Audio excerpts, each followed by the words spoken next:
தாய் தமிழ் உறவுகளே, இலக்கு ஒன்றுதான் எம் இனத்தின் விடுதலை என்கிற கனவோடு நாம் தமிழர் இயக்கத்தில் தங்களை இணைத்துக் கொண்டு அரசியல் களத்திலே இருக்கிற அன்பான உறவுகளே, உங்கள் அனைவருக்கும் வணக்கம். ஒரு சின்னஞ்சிறிய கிராமத்தில் படிக்க வேண்டிய வயதிலும் அடுத்தது தனது குடும்பத்தை பாதுகாத்துக் கொள்ள வேண்டிய வயதுல ஒரு பிள்ளைகள்லாம் இணைஞ்சு ஒரு திருமண கூட்டத்தை இந்த பகுதியில் நடத்திட்டு இருக்காங்க. ஆனா இந்த கூட்டம் ஏன் நடக்குது, அவங்க என்ன பேசுறாங்க அப்படின்னு கேட்கறது கூட நம்ம மக்கள் ஒரு தயக்கமான நிலையில் தான் இருக்காங்க. இதுதான் நம்ம அடிப்படை சிக்கல்கள் தீர்க்க முடியாம போறதுக்கான காரணம். இங்க பள்ளிக்கூடம் இருக்கு, அதுக்கு முன்னாடி ஒரு தண்ணி தொட்டி வச்சிருக்காங்க. ஆடு மாடு குடிக்க கூட இப்படி ஒரு தண்ணி தொட்டி இருக்காது. அரசாங்கம் இது ஒரு திட்டமா வச்சிருக்கு. கழிவறை பக்கத்துல இருக்கு, கழிவறைக்கு மேல கூரை இல்லை. பக்கத்து வீட்டுல இருந்து பார்த்தா கழிவறை போறவங்க எல்லாருமே தெரியும். அது ஆண் பெண்ணு தனித்தனியா பிரிச்சு வச்சிருக்காங்க. அதுக்கு மேல ஒரு தகர சீட்டு போறதுக்கு கூட அரசாங்கத்துல பணம் இல்லை. ஆனா திருவள்ளூர் நகர பகுதியில பாத்தீங்கன்னா பேருந்து நிறுத்தம் இருக்கும், 4 இடத்துல வச்சிருக்காங்க. ஏகப்பட்ட லைட்டை போட்டு ஐயா முதல்வர் ஸ்டாலின் படத்தை போட்டு இந்த பகுதி சட்டமன்ற உறுப்பினர் பிஜி ராஜேந்திரன் அவர்களுடைய படத்தையும் போட்டு ஒரு 40-50 லட்சம் ரூபாய் செலவு பண்ணி அதை வச்சிருப்பாங்க. இது எல்லாமே விளம்பரம் தான். விளம்பரத்துக்கு பணம் செலவு பண்றவ அத்தியாவசியத்துக்கு பணம் செலவு பண்றதே இல்லை. இத மக்கள் உணர்றதே கிடையாது. நம்ம ஊர்ல ஒரு பள்ளிக்கூடம் இருக்கு, குழந்தை குடிக்கிறதுக்கு எப்படி அவங்க குழாயில இது எல்லாமே திட்டம் போட்டிருக்காங்க. ஆனா திட்டம் எதுவுமே செயல்படுத்தப்படுறதே இல்லை. ஏன்னா நம்ம அந்த கேள்வி கேட்கறதே இல்லை. தேர்தல் வரும்போது அவங்க கொடுக்குற பணத்தை வாங்கிட்டு நம்ம வாக்கு செலுத்துறதுனால இப்படிப்பட்ட பள்ளிக்கூடமும் இப்படிப்பட்ட கழிவறையும் இந்த சாலைகளே சரியில்லாமலும் தொடர்ச்சியா இப்படிதான் இருக்கும். இதுல இருந்து மாற்றணும் அப்படின்னு உங்களை போல பாதிக்கப்பட்ட மக்கள் இந்த மாற்றத்தை இந்த மண்ணில விதைக்க முடியாதா என்று நினைக்கிற படித்த பிள்ளைகள், இதுவரைக்கும் இந்த மண்ணில் இருக்கிற அரசியல் இருந்து மாற்றம் எவ்வளவு பணம் போட்டா எவ்வளவு எடுக்கலாம் அப்படின்னு யோசிக்கிற அரசியல். நீங்க பக்கத்துல ஆறு போகுது, ஆத்த பார்த்த உடனே அது திமுகவா இருக்கட்டும் அதிமுகவா இருக்கட்டும் எந்த கட்சியானா இருக்கட்டும், இந்த மணல கான்ட்ராக்ட் கிடைச்சா எவ்வளவு அல்லலான்னு நினைக்கிறவங்க தான் இருக்கான். எந்த இடத்துல இங்க கூட பக்கத்துல இந்த பஞ்சாயத்துல பக்கத்து ரங்காபுரத்துல ஒரு தடுப்பணை கட்டதா போட்டு பணத்தை எடுத்திருக்காங்க. ஆனா அந்த அணையே கட்டவே இல்லை. இப்படிப்பட்ட ஊழல் ஏன் நடக்குது? ஏன்னா மக்கள் நீங்கள் அறியாமையில் இருக்கிறீங்க. இதை யார் விடுத்தோம்? இந்த இளம் பிள்ளைகள் இதெல்லாம் கேட்கறதுக்கு எங்களுக்கு வலிமையே இல்லை, எங்களுக்கு எல்லாம் பயமா இருக்கு. அவன் மிகப்பெரிய பணக்காரனா இருக்கான், அவனுக்கு பின்னாடி அரசியல் பின்புலம் இருக்கு, இப்படின்னு பயந்து ஒதுங்கிட்டு இருக்க உங்களுக்கு இந்த பயத்தை விட்டொழிக்கணும்ன்றதான் நாம் தமிழர் பிள்ளைகள் இங்க வலிமையா நாங்கள் அணிவகுத்து நிற்கிறோம். உங்க பிள்ளைகள் தான், அரசியல் தெளிவுள்ள பிள்ளைகள் மட்டும்தான் நாம் தமிழர் இருப்பான். இது விசிலடி சாக்குஞ்சிகள் எல்லாம் கிடையாது. இவன் போதை பொருளையோ அல்லது சினிமா கலாச்சாரத்தில் தலைவலி தேடுகிற ரசிகர் கூட்டமோ இல்லை. இந்த மண்ணில் சிக்கல்கள் ஏன் இருக்கு, அது ஏன் தீர்க்கப்படாமல் இருக்கிறது, இதற்கு காரணமானவங்க யாரு? ஆட்சி அதிகாரத்தில் இருக்கிறவன் பல லட்சம் கோடிகளை வச்சிருக்கான். ஐயா ஜெகத் ரட்சகன் அவங்களுடைய வீட்டுல அவங்களுடைய நிறுவனத்துல ரெய்டு நடந்தப்போ இதுவரைக்கும் அவருக்கு 2 லட்சம் கோடிக்கு மேல சொத்து இருக்கு அப்படின்னு அரசாங்கமே சொல்லுது. ஒவ்வொருத்தரும் அப்படிதான், எல்லாருக்குமே பல லட்சக்கணக்கான கோடி சொத்து இருக்கு. ஆனா தமிழ்நாடு 9 லட்சம் கோடி கடல்ல இருக்கு. நாடு கடல்ல இருக்கு. ஆறு அமைச்சர் பல லட்சம் கோடிக்கு அதிபதியா இருக்கான். நாம ஏழையா இருக்கோம். வியர்வையை சிந்தி உழைப்பை கொடுத்து வெம்பாடுபட்டு விவசாயம் செய்கிற நீங்களும் நானும் வட்டிக்கு கடன் வாங்குறோம். அது வங்கியில வாங்குறோம், இல்ல மீட்டர் வட்டி, ஸ்பீடு வட்டி, உள்ளூர்ல லோக்கல்ல யாராவது கொடுத்தானா 2 ரூபா 3 ரூபாயிலிருந்து 5 ரூபா வட்டி வரைக்கும் வாங்குறோம். வட்டியை கட்ட முடியாம தவிக்கிறோம். எல்லாருக்குமே இஎம்ஐ இருக்கு. நீ வீடு கட்டணும்னா இஎம்ஐ போட்டுதான் நீ கட்ட முடியுது. அந்த பணத்தை வாங்கிட்டு 20 வருஷம் 25 வருஷம் கடனை அடைக்கவே உன் வாழ்நாளே முடிஞ்சு போகுது. எதை பற்றிய சிந்தனையே இல்லை. ஏன் மாத்தணும்னு நினைக்கிறது இல்லை. உனக்கு எனக்கு மட்டும் இஎம்ஐ இருக்கு, ஏன் அரசியல்வாதிக்கு இஎம்ஐ இல்லை?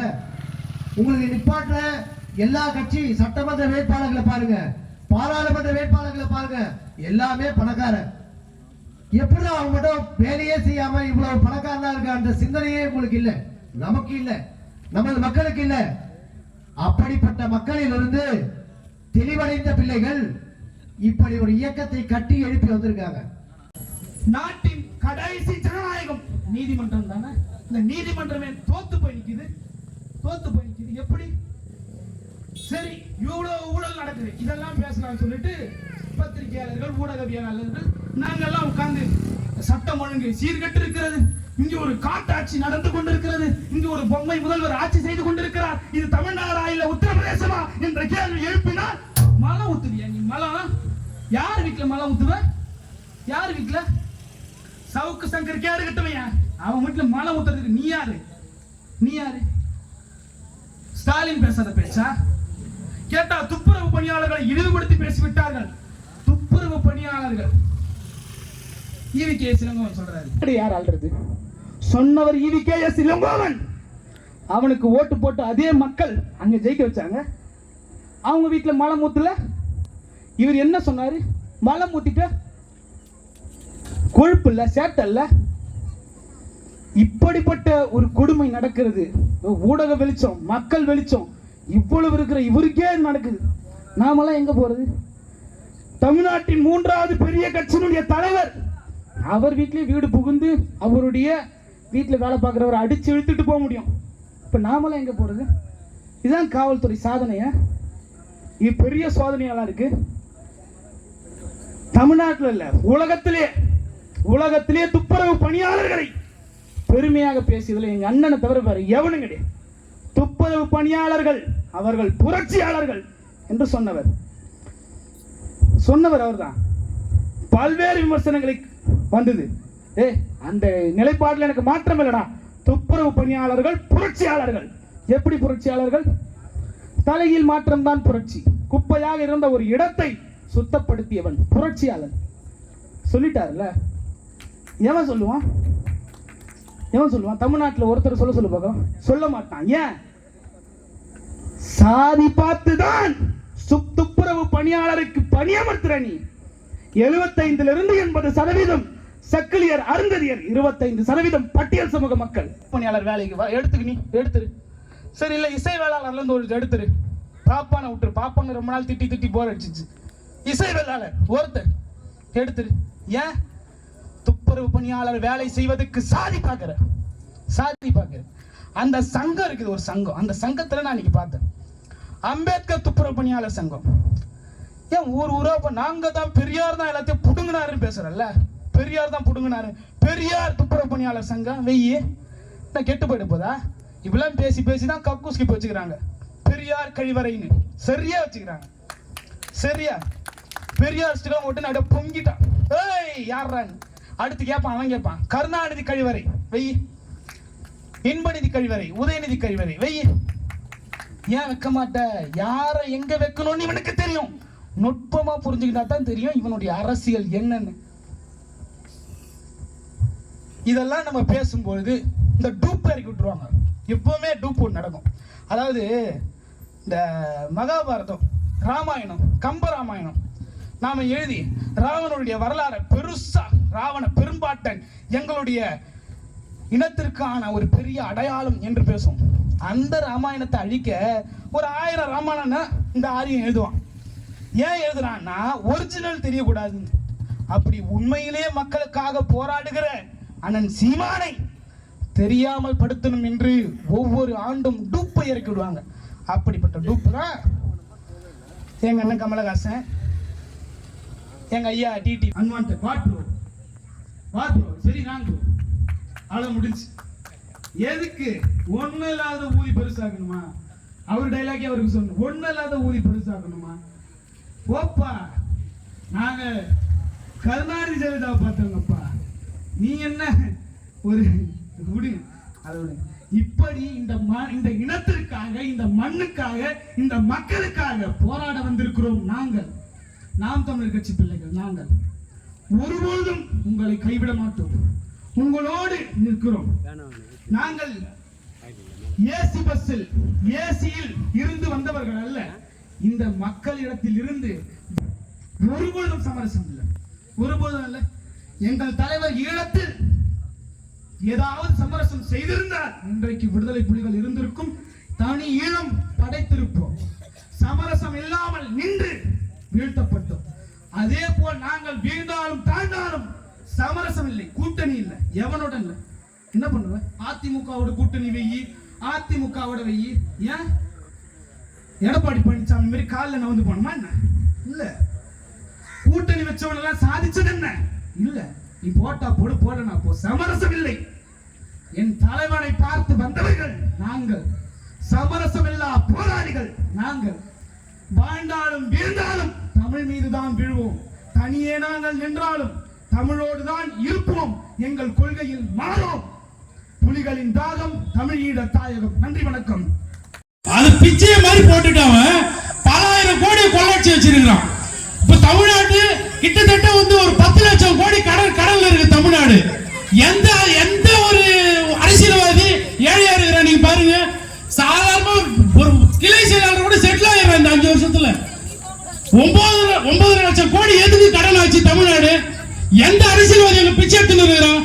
அவன் தோத்தா கூட பல வருஷத்துக்கு அவன் குடும்பம் தலைமுறையா வாழணும், வசதி வாய்ப்போட வாழும். அதுதான் இங்க நடக்குது. நம்மளை வச்சு கொள்ளடிக்கிறதுக்காக தான் இந்த திராவிட கூட்டம் இங்க வந்து சேர்ந்து இருக்குது. இங்க தமிழை வச்சு தமிழை ஏமாத்தி தமிழை ஆளணும், இதுதான் இவனோட குறிக்கோள். இங்க வேற எதுவுமே கிடையாது. தமிழனோட வரலாறு மொத்தத்தையும் அழிச்சுட்டானுங்க இந்த திருட்டு பசங்க. திராவிடம் சொல்லி ஏமாத்திட்டானுங்க. எதுக்கு நம்ம அந்த கட்சிக்குள்ள இருக்கிறோம்னா நிறைய பேருக்கு தெரியுதுல்ல. இந்த திமுக அதிமுக எதுக்கு இருக்கிறோம்? நம்ம யாருக்கு ஓட்டு போடணும் ஒரு நாள் யோசிச்சிருக்கீங்களா? ஒரு வாட்டி திமுக போறீங்க, அதுக்கு அடுத்த 5 வருஷம் அதிமுக ஓட்டு போறீங்க. எவன் யோகியா சொல்லுங்க கொஞ்சம். எந்த துறையில ஊழல் இல்லாம இருக்குது, எந்த துறையில திருடாம இருக்கிறான்னு கொஞ்சம் சொல்லுங்க பாக்கலாம். கட்சி ஆரம்பிச்சு எந்த ஒரு கட்சியுமே 10-15 வருஷத்துல 8% அங்கீகாரப்பட்ட கட்சிக்கு யாருக்கு வந்ததே கிடையாது. இது இங்க இருக்கிற இந்த கிராமத்துல யாரும் எத்தனை பேர் தெரியுமா? தெரியாது. ஏன் தெரியுமா? நமக்கு ஊடகம் கிடையாது. நம்மள எவ்வளவு காட்ட மாட்டான். காட்டணும்னு வச்சுக்க, இந்த நாம் தமிழ் கட்சி மாதிரி உண்மை நேர்மை இதை மட்டும் தான் பண்ணுங்க அப்படின்ற மாதிரி இங்க இருக்கிற அரசியல் கட்சி எதுவுமே கிடையாது. ஏன் அப்படி பண்ணிட்டா நம்ம சம்பாதிக்க முடியாது. ரோடு போடணுமா, அதுக்கான செலவா நம்ம கட்டாயம் போட்டுதான் ஆகணும். கணக்கு இவ்வளவு வரி வசூல் பண்ணிக்கணுமா, அதுக்கு எவ்வளவு கணக்கு அதை நேரடியாக காட்டிதான் ஆகணும். இந்த நாம் தமிழ் கட்சி மட்டும்தான் பண்ணும். அதனாலதான் இங்க இருக்கிற அரசியல்வாதிங்க நாம் தமிழ் கட்சி ஒரு பொருட்டாக எடுத்துக்க மாட்டானுங்க. காரணம் என்ன? நம்ம நேர்மையா இருக்கோம். நம்ம நேர்மையா இருக்கிறது தான் இவங்களுக்கு பிரச்சனையே. ஏன்னா இவங்க எல்லாம் அயோக்கிய பசங்க. இவங்களுக்கு வரி வசூல் எப்படி வாங்கணும், அதை நம்ம எப்படி சுருட்ட முடியும், இதை மட்டும் தான் பண்ணுவானுங்க. மக்களே நீங்க எல்லாம் சிந்திச்சு பாருங்க. இங்க நாங்க பேசுற பேச்சை என் கட்சிக்காரர்கள் நான் பேசவே இல்லை. என் கட்சிக்காரன் எல்லாம் தெரிஞ்செல்லாம் கட்சிக்காரர் உட்காந்துட்டு இருக்கான். எல்லாத்துக்கும் காரணம் என்னன்னா நீங்க புரிஞ்சுக்கணும். உங்களால கேட்க முடியாதோட இருக்கீங்க. ஏன் இந்த கூட்டத்தை போடுறான்? இந்த எளிய பசங்க ஏன் இவ்வளவு கத்துறானுங்க? ஏன் கூட்டத்தை போட்டுருக்கானுங்கன்னா உங்களுக்காக தான் போட்டிருக்கோம். எங்களுக்கு புரிஞ்சதுனால தான், எங்க வலி இருக்கிறதால நாங்க இவங்க போய் பேசிட்டு இருக்கோம். உங்களுக்கு அந்த வலி வரணும். உங்க அடுத்த தலைமுறை பிள்ளைங்க இதே மாதிரி இயற்கையான காற்றை சுவாசிக்கணும் அப்படின்னா நீங்க நாம் தமிழ் கட்சி கட்டாயம் ஓட்டு போட்டு ஆகணும். இந்த கூட்டத்தை நடத்துறதுக்கு ஒரு ஆண்மை வேணும். நான் விஜயகாந்த் கட்சியில மாநில கொள்கை பரப்பிச்சு அங்கே இருந்தவன். கூட்டம் எங்க தெரியுமா போடுவான்? கனகம்மா சத்திரத்தில் போடுவான். எங்க போடுவான்?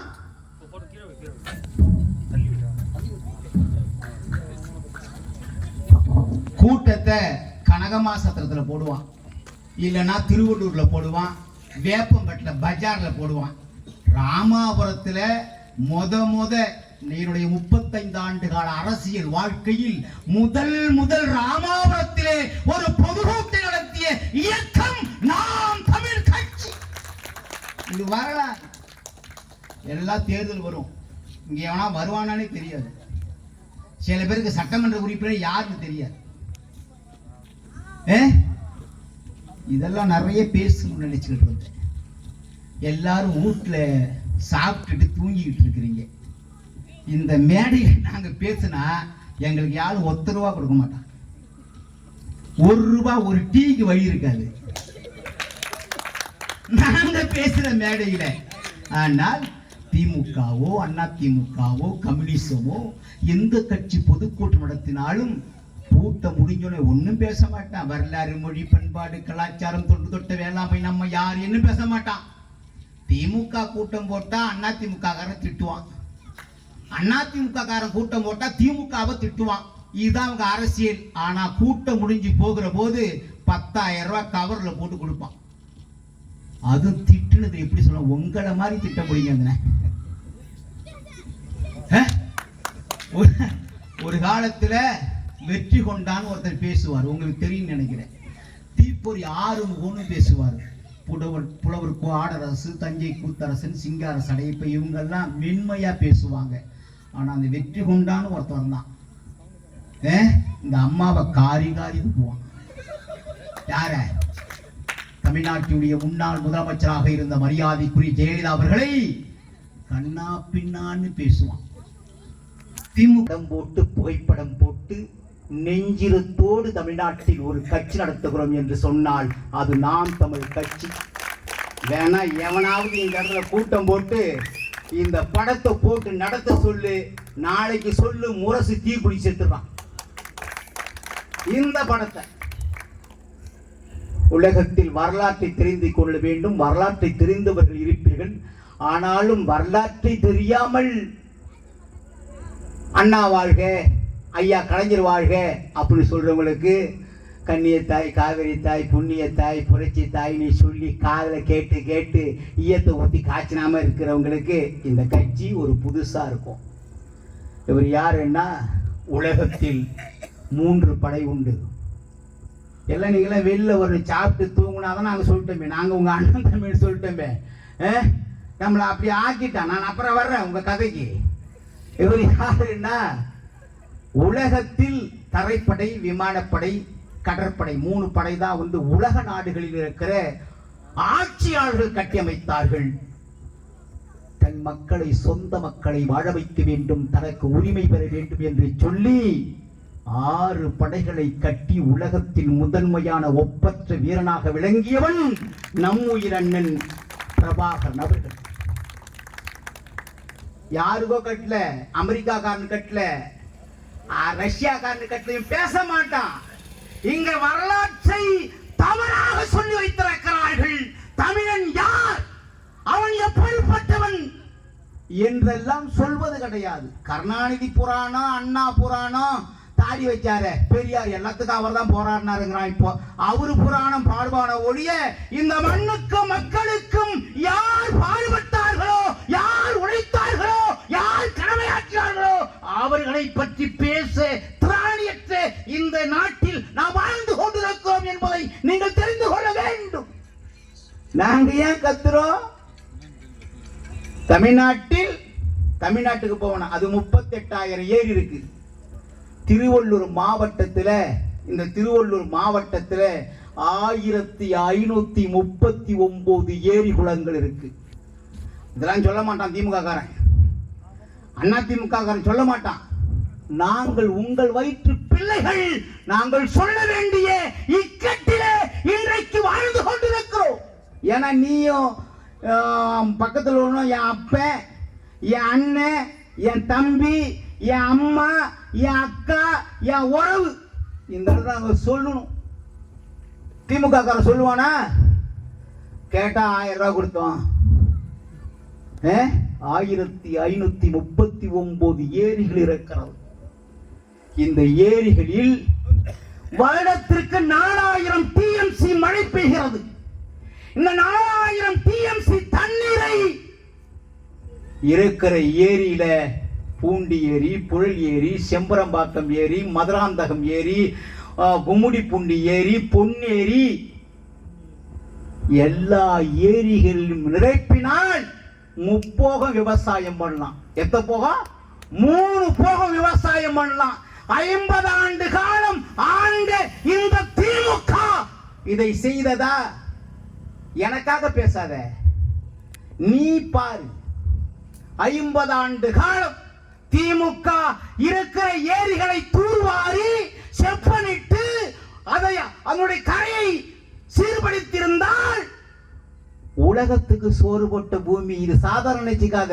ராமாபுரம் இருக்கிற எல்லா திருவள்ளூர் மாவட்டம் வாழை வடக்கின்னும் வான்கமுகு தெற்கின்னும் கரும்பும் இளநீரும் கண் திறந்து மடபாயும் பட்டு கலங்கானும் கதிருழக்கு நெல்கானும் அறுத்தால் அறுத்து வர மறுத்தால் பயிராகும் அறுத்தாளின் கீழே ஐங்குளத்தின் கூடு கட்டு மாடு கட்டி போரடித்தால் மாளாது யானை கட்டி போரடித்த இந்த திருவள்ளூர் இன்றைக்கு திமுக அதிமுக போன்ற அரசியல்வாதிகளால் இங்க இருக்கிற ஏரி மண்ணை விற்று பணக்காரராக வாழ்ந்து கொண்டிருக்கிறார்கள்.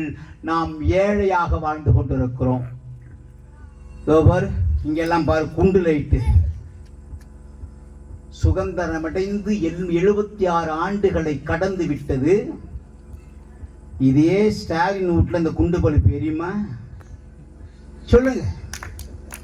இதே இந்த குண்டு பல்பு எவன் முகத்துக்காக தெரியுது அந்த பல்பு? யார்? எங்க அண்ணா உட்காந்துருக்காரு, ராமலிங்க அண்ணா உட்காந்துருக்காரு, முனிசாமி அண்ணா உட்காந்துருக்காரு, கன்னிசாமி உட்காந்துருக்காரு, சுப்பிரமணியம் தெரியுதா? அவன் வீட்டுல போய் பாரு, 1000 வால்ட்டு. எத்தனை வால்ட்டு? அப்படியே பள்ளிச்சு தெரியும். நான் வரும்போது ரோட்டை பார்த்துட்டு வந்தேன். இந்த ரோட்டை பார்த்துட்டு வந்த வரும்போது நடா ஓடிது. என்ன நமக்கு மான ரோசம் இல்லை? ஓட்டு போடுறோம்ல, நம்மளுடைய ஓட்டை வாங்கி தாண்டா அவன் முதலமைச்சருங்கிறான், அமைச்சருங்கிறான், வருவாய்த்துறை அமைச்சருங்கிறான், பொதுத்துறை அமைச்சருங்கிறான், கல்வித்துறை அமைச்சருங்கிறான், விவசாயத்துறை அமைச்சருங்கிறான், வேளாண்மை துறை அமைச்சருங்கிறான். அயோக்கிய பய ஓட்டு போட்ட மக்களை காப்பாற்ற வேண்டும் என்கிற எண்ணம் இருக்கணுமா வேணாமா? இந்த ரோட்டை பார்க்கிறேன், இந்த தாறு ஊத்தடா பாவிங்க.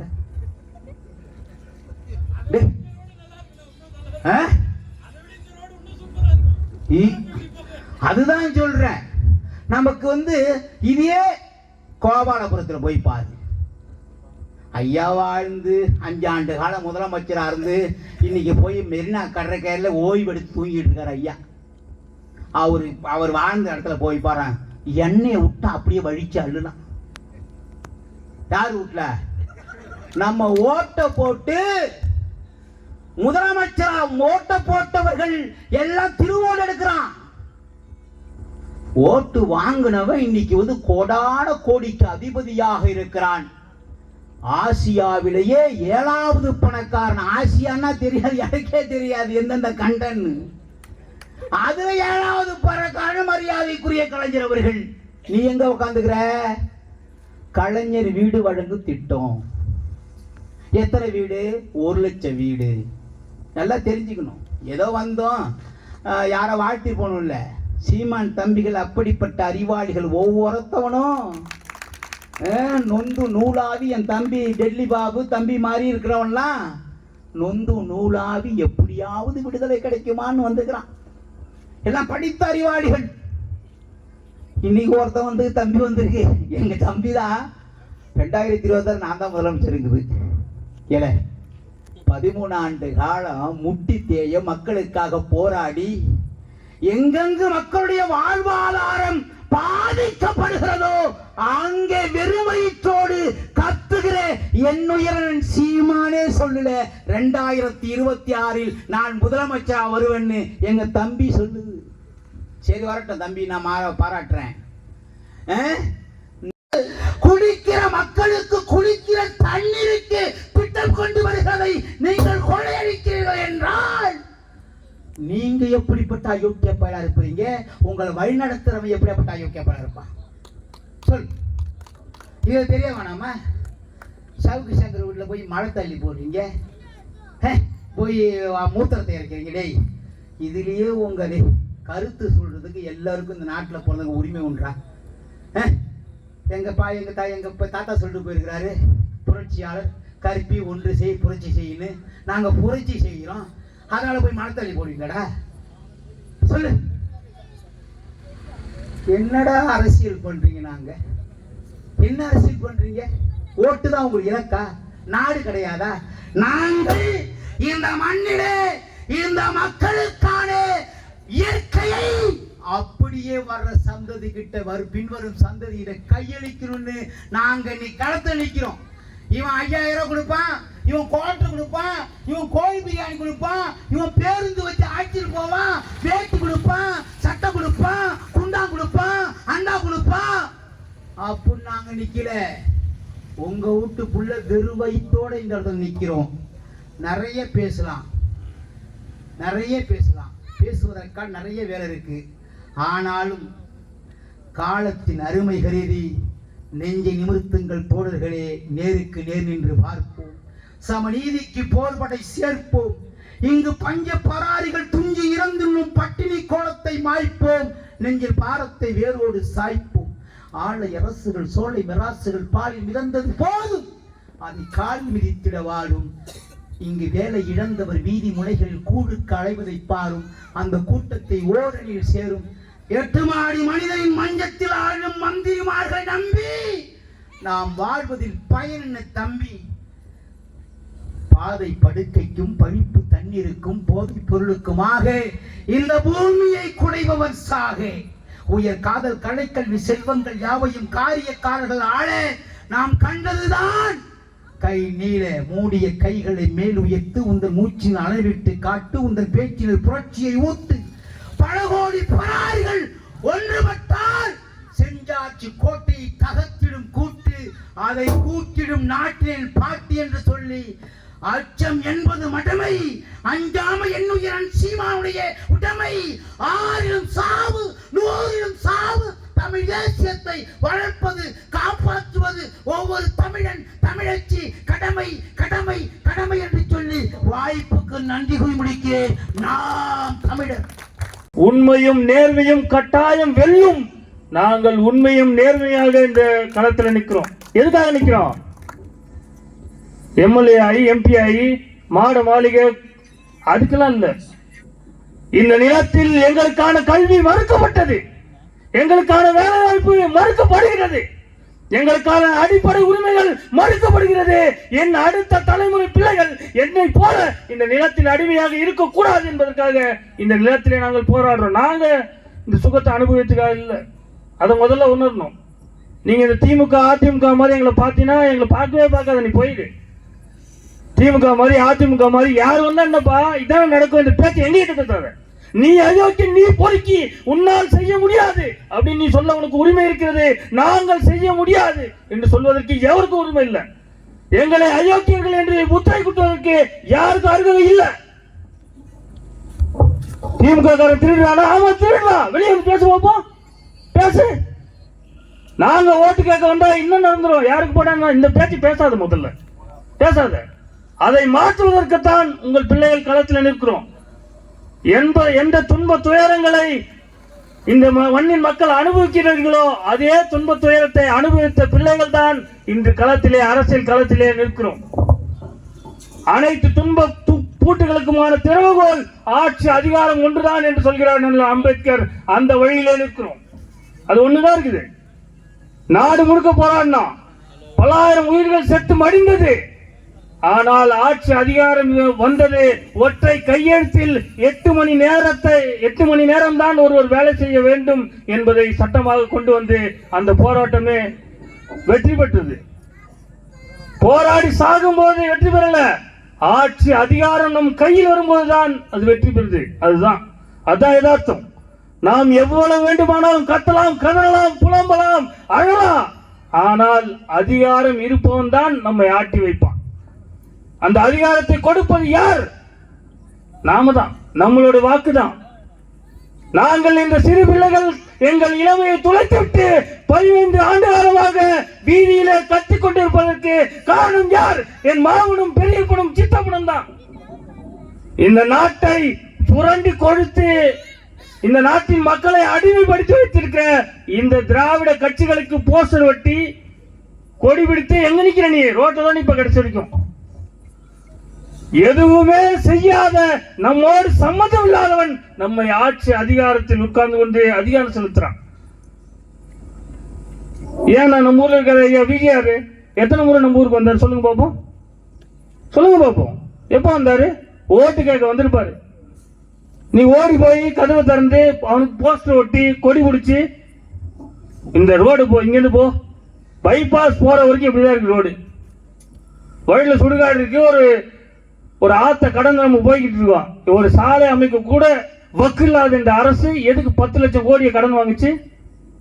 ஒரு கிராமத்துல 10 அடி சாலையை கூட அமைக்க வக்கு இல்லாத இந்த தமிழக அரசு, திமுக அரசு 10 லட்சம் கோடியை நம்ம மேல கடனா வச்சிருக்கு. இதை யாரும் உங்ககிட்ட சொல்ல மாட்டான், நாங்க மட்டும்தான் சொல்லுவோம். ஏன்? நாங்கள் தான் என் மக்களின் வழியில் இருந்து பிறந்தவர்கள். இந்த ஊர்ல தான் பெரிய காமெடியே நடந்திருக்கு. வடிவேல் காமெடி தான். கிணத்த காணும் வடிவேல் ஒரு ரசீதை தூக்கிட்டு ஓடின மாதிரி இங்க ஒரு ரசீது வச்சிருக்காங்க. தடுப்பணை கட்டின ரசீது இருக்குங்க, தடுப்பணையை காணும். யாருங்க எடுத்தது? பெண்ணியம் பேசி சம உரிமை பேசிய திராவிட கட்சி திமுக கட்சியின் ஊராட்சி மன்ற தலைவர் யாரு? ஒரு பெண்ணு. ஆனா கைது செய்யப்பட்டிருக்கிறது, வழக்கு போடப்பட்டிருக்கிறது யாரு மேல? ஒரு ஆண், அவங்க புருஷன் சரவணன் பேரு. இங்க விளையாட்டு திடல் அமைக்கிறேன், ஊழல் அமைக்கல, அதுக்கு ரசீது இருக்கு, திடல் இல்ல. அங்க தடுப்பணை கட்டி மக்களுக்கு தண்ணி கொடுக்கலாம், விவசாயத்துக்கு பாய்ச்சலாம், ரசீது இருக்கு, அணைய காணும். இங்க பள்ளிக்கூடத்துக்கு எவ்வளவு செலவு? 28 லட்சம். ஒரு பள்ளிக்கூடத்தை புறணமைக்க, அதனை சரி செஞ்சு வைக்கிறதுக்காக 28 லட்சம் செலவு பண்ணிருக்காங்க. கையில சொரன்னா சிமெண்ட் வருதான். இதுக்கு மேல என்ன வேணும் உங்களுக்கு? சாட்சி செய்தி வந்திருக்கு. அடுத்த உள்ளாட்சி தேர்தலில் நான் நிறைய பணம் வச்சிருக்கேன், என்னை எதிர்த்து யாருமே நிக்க கூடாது. இதை தாண்டிய பெரிய சர்வாதிகாரம் இந்த மண்டியில் எது இருக்க முடியும்? அவர் சொல்றாராம். இதுக்காகவே இந்த நிலத்தில் இன்னைக்கு 400 பேரை திரட்டி அதில் இருந்து ஒரு பெண்ணை இந்த ஊராட்சி மன்றத்தில் நிற்க வச்சு நாம் தமிழர் கட்சி சார்பாக ஜெயிக்க வைக்கலாம் பாரு. இதுக்காக இங்க வேலை செய்யற முத கூட்டம் இதுக்காக தான்டா, இதுக்காக தான். எவ்வளவு கோரியை நம்ம மாறிட்டோம் பாரு. உலகத்தில் உள்ள அத்தனை நாடுகளும் வென்று முடித்த மாவீரர்கள் இந்த தமிழர்கள். நாம சொந்த நிலத்துல ஊராட்சி மன்ற தலைவருக்கு நின்னா உங்களெல்லாம் கொன்னுருவன ஒருத்த மிரட்டுறான்னா எப்படி போயிட்டோம் பாரு, எப்படி போயிட்டோம் பாரு, எங்க போயிடுச்சு பாரு வீரம். ஒன்னே ஒண்ணுதான் அன்பு மக்களே, நாம் மரணம் என்ற ஒன்றே ஒன்றுக்கு பயந்து கொண்டிருந்தால் கேடு கட்ட புழுவை விட கேவலமா தான் நம்ம வாழ வேண்டியது இருக்கும். பாத்துக்க, ஒண்ணுதான் எங்க தலைவன் சொல்றதுதான், சாக பயந்தவன் தரித்திரமாகிறான், சாக துணிந்தவனே சரித்திரமாகிறான் என்று எங்கள் உயிர் தலைவன் சொல்றதுதான். சாக துணிஞ்சிரு, எல்லா சரித்திரமும் நம்மால் தான் எழுதப்படும். உறுதியோடு இரு. நாங்கள் கட்சி தொடங்கி 2016 நான் தான் வேட்பாளராக நிற்கும் போது அத்தனை பேரும் சொன்னா, நீ கத்து கதறி என்ன பண்ணு. திமுக அதிமுக என் கூட படிச்ச நண்பன் மொத்தமே சொன்னது, கத்து கதறி மக்களுக்காக பேசு. ஆனால் கடைசியில் 500க்கும் 1000க்கும் ஓட்டு போடுகிற ஈன கூட்டம் இவர்கள். நீ எவ்வளவுனா கத்துன்னு சொன்னா, நான் சொன்னேன் அப்படிலாம் இல்ல, நாங்க போய் என் மக்களுக்கு என்ன தேவையோ சொல்லுவோம், வாக்கு செலுத்துவாங்கன்னு. கடைசியில் என்ன பண்ணீங்க தெரியுமா? நீங்க எல்லாம் சேர்ந்து அவங்க என்னை அவமானப்படுத்துற அளவுக்கு தான் ஓட்டு போட்டீங்க. காசு கொடுத்தவனுக்கு ஓட்டு போட்டு மக்களுக்காக போராடுறோன்னு ரோட்ல போட்டேன். இதுதான். ஆனா ஒண்ணு, நாங்கள் தொடர்ச்சியாக உறுதியாக இந்த களத்திலே நின்றோம். ஏன்? நாங்கள் ஏந்தி பிடிக்கிற தலைவர்கள் கருணாநிதியோ ஜெயலலிதா அரசியலோ கிடையாது. நாங்கள் ஏந்தி பிடிக்கிற தலைவரை பாரு. 40,000 வீரர்கள் இந்த நிலத்தின் உரிமைக்காக செத்தாலும் சாவாமே தவிர ஒரு அடி பின்னெடுத்து வைக்க மாட்டோம் என்று செத்த வீரர்களை நெஞ்சிலே சுமந்து களத்தில் நிற்கிறோம். எங்களுக்கு ஒன்றும் இல்லை, இழப்பதற்கு எங்கள் இடத்தில் எதுவும் இல்லை. அன்பு மக்களே, நாங்கள் பெரும் கனவு கண்டு நிற்கிறோம். என் மக்களின் வாழ்வியலை, என் மக்களின் பிள்ளைகளுக்கு நல்ல கல்வியை, எமது மக்களின் முதியோர்களுக்கு தரமான மருத்துவத்தை இலவசமாக கொடுக்க வேண்டும் என்ற பெரும் கனவோடு நிற்கிறோம். நினைச்சு பாருங்க, 1000 ரூபாய் கொடுக்கிறான், 2000 ரூபாய் கொடுக்கிறான்னு எதை கொடுக்கணுமோ அதை விட்டுட்டான். என் மக்கள் எதற்காக போராடுகிறார்கள்? நல்ல வேலை வாய்ப்பு கூடியான்னு போராடுறான். அது அந்த இடத்துக்கு வர்றதே இல்லை. சிப்காட்டு ஒரு சிப்காட்லயாவது கேஸ் விலை ஏறி போச்சு, பால் விலை ஏறி போச்சு, எல்லாம் ஏறி போச்சு. நீ சம்பளத்தை ஏத்தி கொடுன்னு இந்த அரசாங்கம் சொல்லியிருக்கா? அதுக்கு ஏதாவது வழிமுறை வச்சிருக்கா? உன்னை யூனியனே ஆரம்பிக்க கூடாதுன்னு சண்டை போடுவான். முதல்ல சண்டை போடுறது யார் தெரியுமா? அங்க இருக்கிற எம்எல்ஏ, அங்க இருக்கிற அரசியல்வாதி தான். ஏன்? அவன் தான் கான்ட்ராக்ட் வச்சு வாங்கி தின்னுக்கிட்டு இருப்பான். அந்த நாய் தான் போய் முதல்ல வந்து நிற்கும். அவனுங்களை யூனியன் தான் சேரக்கூடாது, விட்டு அவனுக்கு பிரச்சனை ஆயிடும், இவன் தான் சொல்லி கொடுப்பான். இந்த அதிகாரத்தை உருவாக்குவது நாம் தான் என்பதை மக்கள் முதலில் உணரணும். இந்த சிப்காட்லாம் வந்துதான் நமக்கு வேலை தரணும்னு ஒன்றும் கிடையாது. இங்க எட்டி பாருங்க, எவ்வளவு தரிசு நிலம், ஒரு ஆற்று படுகையில இவ்வளவு தரிசு நிலம். உணவுக்காக கையேந்துகிற நிலையில் என் மக்கள் தள்ளப்படும் வரை உங்களுக்கு புரியாது விவசாயத்தோட அருமையும் விவசாயிகளோட அருமையும். இன்னைக்கே கையேந்திட்டு தான் இருக்கும். இலவச அரிசி கொடுப்பானா? சொந்த பண்டிகை, தமிழனின் பண்டிகை பொங்கலை கொண்டாட அரசாங்கம் வெள்ளம் கொடுக்குமா, கரும்பு கொடுக்குமா, அரிசி கொடுக்குமா, வேட்டி கொடுக்குமா, சேலை கொடுக்குமா என்று தவிக்கிற மக்களாகத்தான் நம் மக்கள் நிறுத்தி வைத்திருக்கிறது இந்த திராவிட ஆட்சியின் சாதனை. திராவிட மாடல். தெருக்கு தெரு கற்பழிப்பு, எல்லா இடத்துலயும் கஞ்சா. எங்க கஞ்சா இல்லாம இருக்கு? சின்ன சின்ன பசங்கள்லாம். நீங்க என்னடா புலனாய்வு பண்றீங்க? எதுக்கு இந்த காவல்துறை? எதுக்கு இதெல்லாம்? பாதுகாப்பு கொடுத்து ஒருத்தன் வீட்டுல கழிவு கொட்டுறதுக்கு தானே காவல்துறையா? உங்களை சும்மா தானே போயிட்டு சொன்ன, ஏன் இப்படி பண்ணீங்கன்னு அந்த காவலர் கேட்டுக்கிட்டு இருக்காருங்க. வெக்க கேடு. புலனாய்வுனா முன்னாடியே நீ வந்து அதை தெரிஞ்சுக்கணும், இது இங்க நடக்க போகுது, அதை தடுக்கணும். காவல்துறை என்பது நடந்த பிறகு தண்டனை கொடுக்கிற காவல்துறையாக இருக்கக்கூடாது, அதை தடுக்கிற காவல்துறையாக அதைத்தான் நாங்க கட்டமைக்கணும்னு விரும்புறோம். காவல்துறையில இப்ப எப்படி இருக்கு தெரியுமா? நாம போனா டேய் எங்கடா போறோன்னு கேட்கிறாரு காவல் அதிகாரி. இதுவே 2 கொலை பண்ணவன் போனான்னு வச்சுக்கோ, என்னப்பா எப்பப்பா வந்த, தோல் மேல் கைப்பட்டு பேசிட்டு இருக்காரு. இதுதான் காவல்துறையோட நிலைமை. முதல்ல அவங்களை கூப்பிட்டு வகுப்பு எடுக்கணும், யார்கிட்ட எப்படி நடந்துக்கணும், பொதுமக்களை எப்படி அணுகணும், எப்படி பேசணும். 8 மணி நேரத்துக்கு மேல காவல்துறைக்கு வேலை கொடுக்க கூடாது. இன்னும் அதிகமா ஆட்களை எடு. எதுக்கு 8 மணி நேரத்துக்கு மேல வேலை கொடுக்குறான்? அவன் மன அழுத்தத்தில் இருக்கான், பேய் மாதிரி நடந்துக்கிறான் மக்கள்கிட்ட. இதான் நீங்க கொடுக்குற பயிற்சியா? 100 நாள் வேலை திட்டம்னு ஒன்று நடக்குது, போய் அங்க படுத்து தூங்குறது தவிர ஒன்றும் நடக்கல. உங்கள் பிள்ளைகள் சொல்றாங்க, இந்த ஆற்று படுகையில அவ்வளவு தரிசு நிலங்கள் இருக்கு, இதே 100 நாள் வேலை திட்டம் அப்படியே இருக்கும். 100 ரூபா. இப்போ உங்களுக்கு 100 நாள் வேலை திட்டத்தில் 300 ரூபா கொடுக்குறாங்கன்னு வச்சுக்கோங்க, அதே 300 ரூபா அரசாங்கம் கொடுக்கும். இதே ஆற்றுப்படுகையில விவசாயம் செய்யாம இருக்கிற நிலங்களை அரசுக்கு கொடுங்க, அரசாங்கம் விவசாயம் செய்யும். இல்ல நீங்களே செய்ய போறீங்களா? இங்க வாங்க, ஊராட்சி அலுவலகத்துல பதிவு பண்ணுங்க, என் நிலத்துல வெண்டைக்காய் போட போறேன், கத்திரிக்காய் போட போறேன், ஆட்கள் தேவைன்னு பதிவு பண்ணுங்க. பதிவு பண்ணீங்கன்னா யாருக்கு வேலை வேணுமோ, அந்த 100 நாள் வேலை திட்டத்துல யாருக்கு வேலை வேணுமோ அவர்களை அந்த நிலத்துக்கு அனுப்பி அந்த விவசாயத்தை பெருக்கி 300 ரூபா அரசாங்கம் கொடுக்கும், 500 ரூபா அந்த முதலாளி கொடுப்பார், 800 ரூபா சம்பளத்தோடைய மக்கள் சிறப்பா வாழ்வா. இந்த 100, 200, 500, 1000 இந்த காசே வேண்டியதில்லை.